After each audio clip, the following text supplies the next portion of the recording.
드디어 욥과 그 친구들의 대화와 변론의 시간들이 지나고 듣고 계시던 하나님이 나서기 시작합니다. 그리고 41장까지는 하나님께서 하시는 말씀들을 기록하고 있습니다.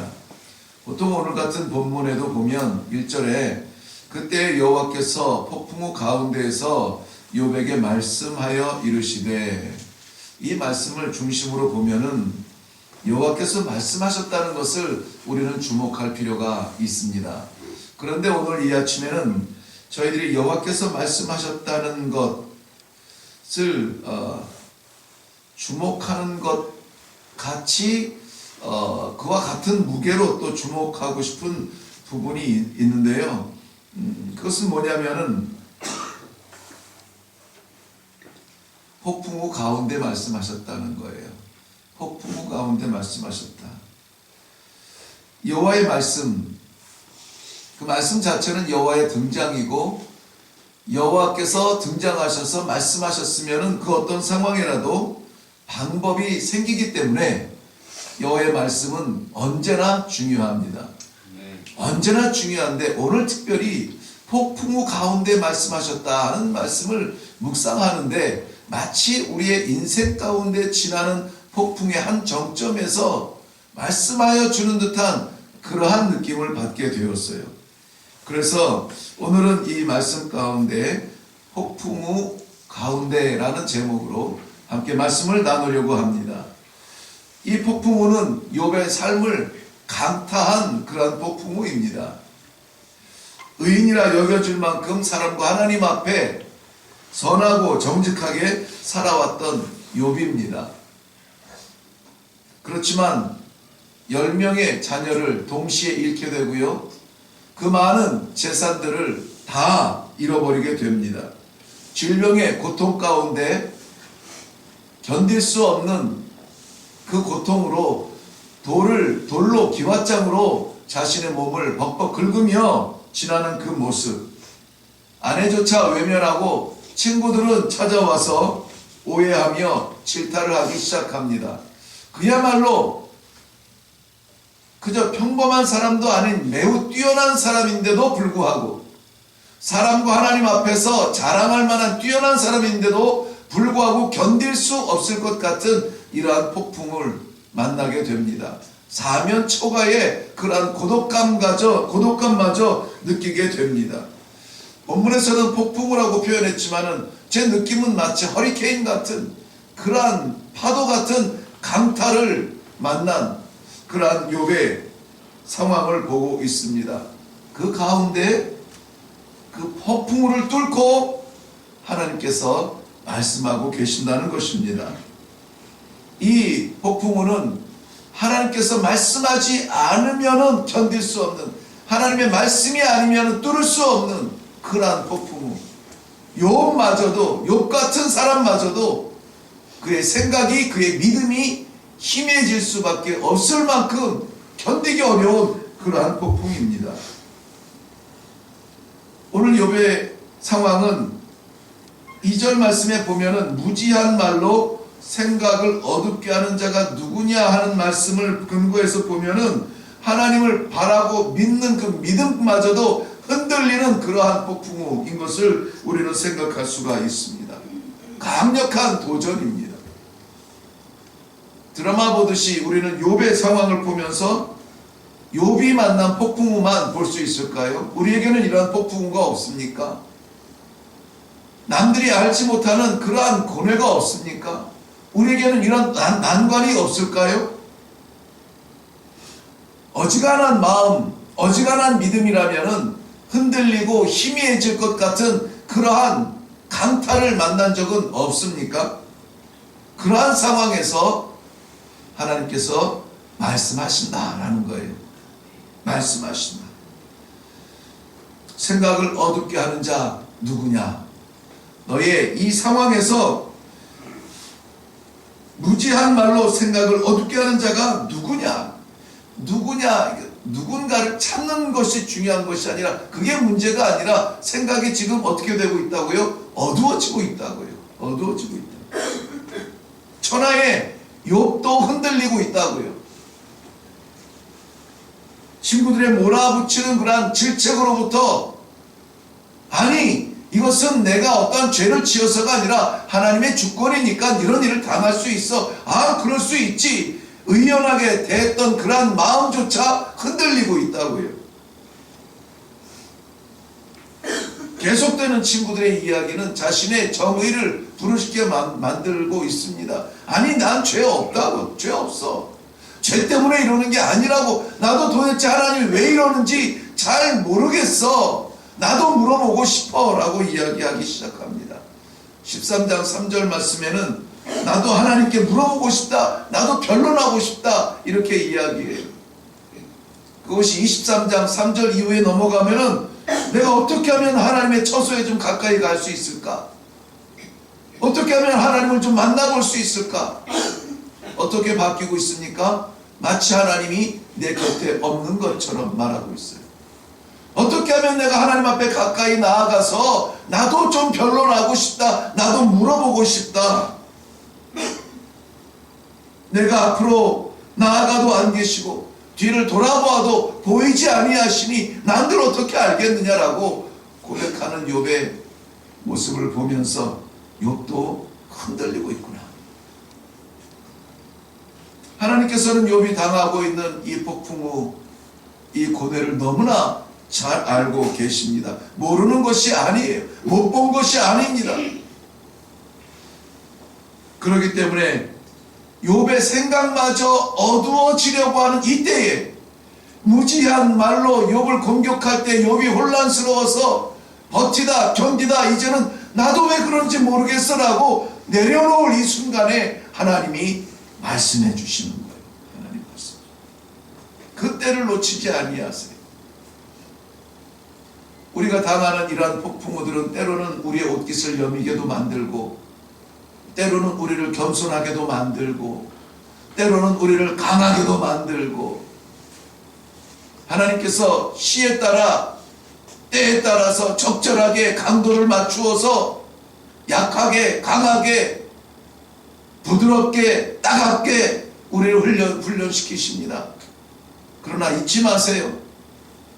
우리 혼자 당하는 것이 아니라 하나님께서 우리 안에서 함께 겪고 계신다는 것을, 그래서 우리의 사정을 누구보다 잘 아시는 하나님께서 우리가 심해질 그때를 놓치지 아니하시고, 추락할 그때를 놓치지 아니하시고, 쓰러질 그때를 버려두지 아니하시고, 다가와서 아니 우리 안에 함께 내주하여 주시는 하나님이 그때를 놓치지 아니하시고 말씀하여 주신다는 거예요.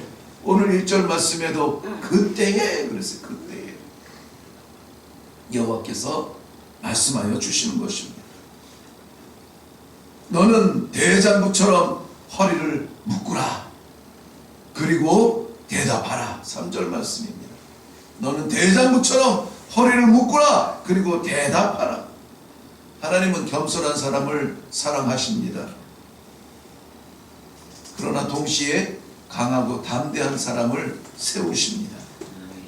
허리를 묶으라는 말은 단단히 준비하라는 거예요. 튼튼하게 서 있으라는 것입니다. 일어나라는 것입니다. 이 허리를 묶는다는 것은 이스라엘 사람들의 의복 그 풍습에 보면은 그 롭처럼 커튼처럼 그냥 드리워진 것에 띠 하나 묶는 것이 그것이 의복이잖아요. 일하러 나가려고 하는 준비, 농부가 나가는 준비, 일꾼이 일하는 준비, 군사가 싸우러 나가는 준비, 다 허리를 묶고 나서 시작할 수 있는 일인데, 하나님께 말씀을 들으려고 하는데, 하나님이 말씀하려고 하는데 허리를 묶으라는 거예요. 말씀 듣는 데에는 의복이 그렇게 중요하지 않습니다. 그저 치렁치렁 펄럭펄럭해도 말씀하시는 것은 들을 수 있어요. 그런데 하나님의 말씀은 좀 더 단호합니다. 허리를 묶고 단단히 준비하고 들으라는 거예요. 그저 귓전으로 듣지 말라는 겁니다.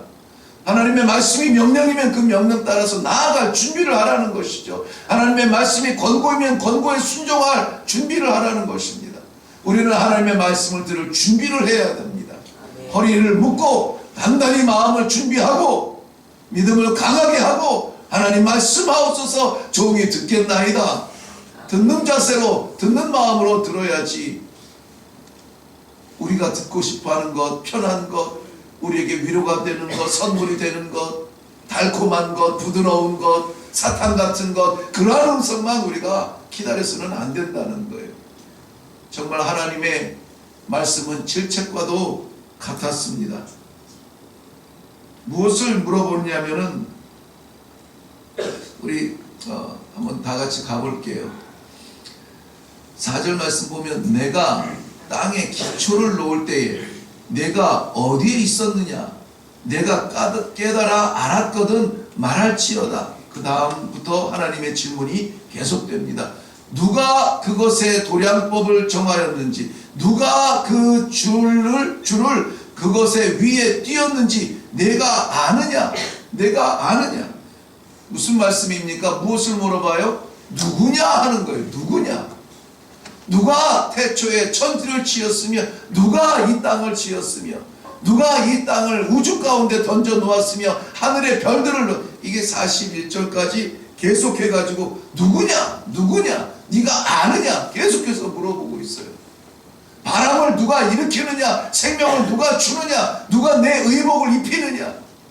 누가 내 입을 벌려서 먹을 것을 주느냐? 누가 하늘의 새들을 날아가게 하느냐? 누가 너의 곁에 있느냐? 누가 너의 아버지냐? 누가 너의 힘이냐? 누가 너의 끈이냐? 인생에서 바라보는 것은 누구냐? 욥에게 향한 하나님의 질문이 아니라 오늘 우리에게 하는 하나님의 질문인 듯 계속 보면은 누구냐? 누구냐? 누구냐? 저는 이 하나님의 질문에 나도 모르게 뒤늦게 옷깃을 여미게 되더라고요. 내가 아니었습니다. 내가 아니에요. 하나님이세요. 내가 아니었습니다. 아버지세요. 마치 내가 살아온 것 같은데 돌아보니까는 아버지였습니다. 내가 해야 될 것 같은 그러한 십자가였는데 아버지께서 이미 지신 것이었습니다. 내가 감당할 것이 아니었습니다. 아버지께서 주시는 힘으로 감당합니다. 내가 누구를 만나야 될지 고민할 필요가 없었습니다. 아버지를 만나면 되는 거였어요. 사랑하는 성도 여러분, 이 명절에 많은 우리 친지들을 만나고 이웃들을 만나죠. 때로는 기쁨이 되고 위로가 되고 때로는 의지가 되지요. 이 명절에 꼭 이분을 찾으시기 바랍니다. 네. 누구냐? 너와 함께 동행할 그분이 누구냐? 너의 그 추락한 자리에서 날아오르게 하는 두 날개가 되는 능력이 누구냐? 너의 질병에서 위로하고 치유하고 새로운 생명을 줄 분이 누구냐? 분명히 아시기 바랍니다. 우리의 불안한 가정을 확실하게 하나로 만들 수 있는, 생명으로 붙들 수 있는 분 누구냐?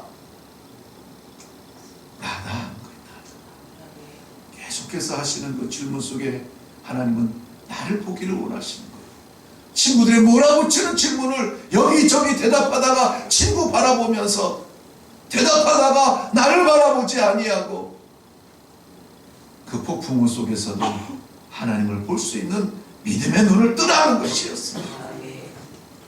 오늘 이 하루를 살아갈 때 우리는 이 아침에 우리 믿음의 눈을 번쩍 떠서 사람들 만나면서 많은 숙제들이 생겼죠. 그 많은 숙제들을 어떻게 풀 거예요?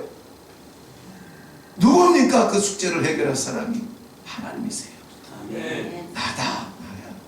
오늘 이 아침에 누구냐고 물어보시는 하나님 아버지 앞에 담대하고 확실하고 허리를 묶고 옷깃을 여미고 아버지십니다. 하나님이십니다. 하나님 외에는 내가 볼 사람이 없습니다. 하나님 외에는 내가 따를 사람이 없습니다. 하나님 외에는 나에게 힘줄 사람이 없습니다. 하나님이십니다.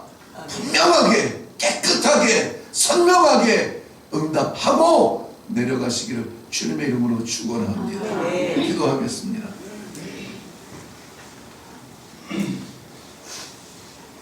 크고 작은 바람들을 만납니다. 크고 작은 태풍들을 만납니다. 견딜 수 없는 폭풍우 가운데 서 있기도 합니다. 그러나 그 가운데 여호와 하나님 아버지 오늘 말씀하여 주시니 감사합니다.